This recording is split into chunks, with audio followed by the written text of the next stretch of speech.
Welcome back to another video, and today we're doing a review of Phoenix Reproductions HO Scale Victorian Railways D3 class locomotive. As you can see here, it comes in this uniquely coloured packaging in the cardboard box, and of course we have a prototypical image of the locomotive in question.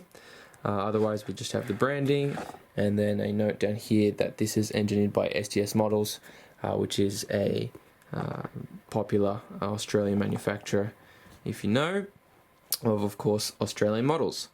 So otherwise on the side here we just have some info about Phoenix Reproductions themselves, and then nothing on this end, but we have of course the sticker.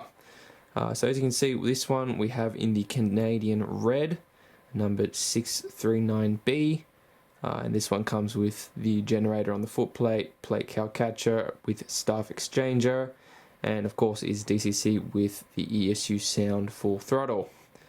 But yeah, otherwise not too much else going on the exterior, so we'll get right into it.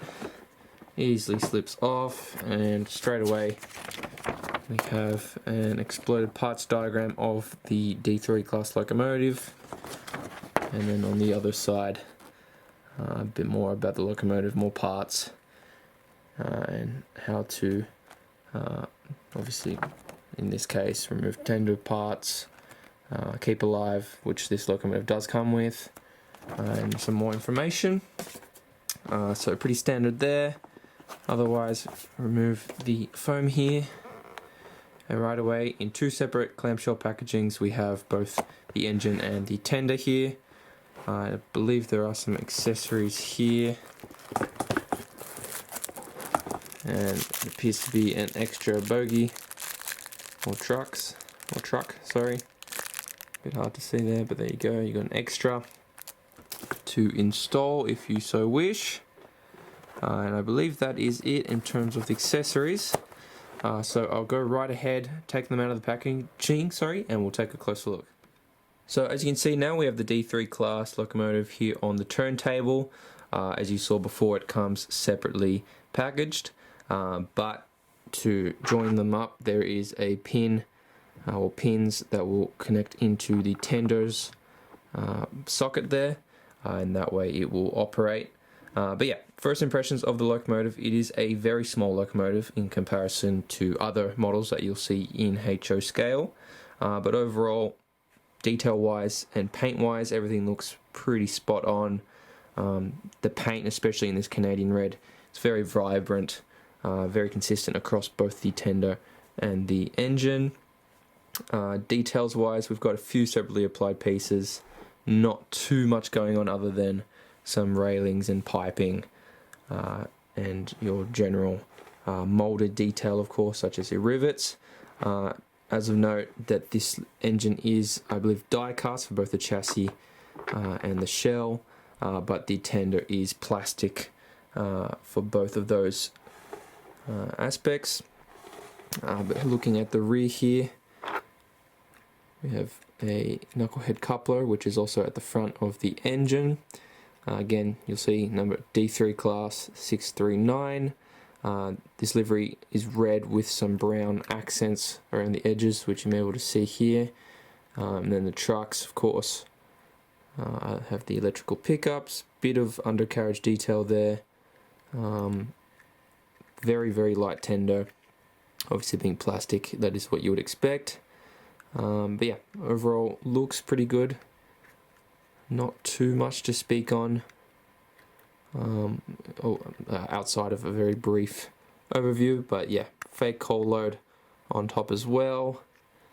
And yeah, again, there's your socket, which I will say may be a bit fragile comparison to others that you will see on other manufacturer models. As you can see there, you have the pins. It's a bit hard to see with the lighting, sorry. Ooh. But yeah, there's the pins. So those may be a little fragile, but hopefully not too much of an issue, I'm sure. But while we're at it, looking at the cab, as you can see, it's got a bit of beige sand color on the roofing there. It is hard to see, unfortunately, because it's all blacked out inside, but there is plenty of detail in there, with plenty of colouring on the instruments and the gauges, as well as your turn wheels and others. And of course you have your glass windows. Unfortunately no cab driver or fireman, but that is alright. But then again, looking at the top here, like I said, that's where you'll find most of the separately applied detail with these pipings and rails. But yeah, we got a front headlight as well with your numberings on the side. And then for this specific locomotive, is got the Spirit of Ballarat on it, which I assume is the name for this locomotive prototypically. But then looking at the other side, again, same. Looking at the wheels here, interesting that there is a space between the two fronts and the rear. Bit unique that from what I've seen on other models prototypically. But yeah, front bogie as well, which I believe this is the one that you can replace with the accessory bogie in the packaging. But yeah, again, knucklehead coupler up at the front, and yeah, not too much else to speak on with this one. So we'll set it aside, get them on the tracks and see how they run.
Well, that wraps up our review of the D3 class locomotive in HO scale. Overall, a very well-rounded locomotive. Details-wise, sound-wise, all very well done. And yeah, definitely a unique locomotive that is a welcome addition to any layout, and certainly is here. But yeah, if you enjoyed the video, give it a like, subscribe, comment that you'd like to see anything in future or any questions that you may have. And otherwise, we'll see you in the next one. Thanks for watching.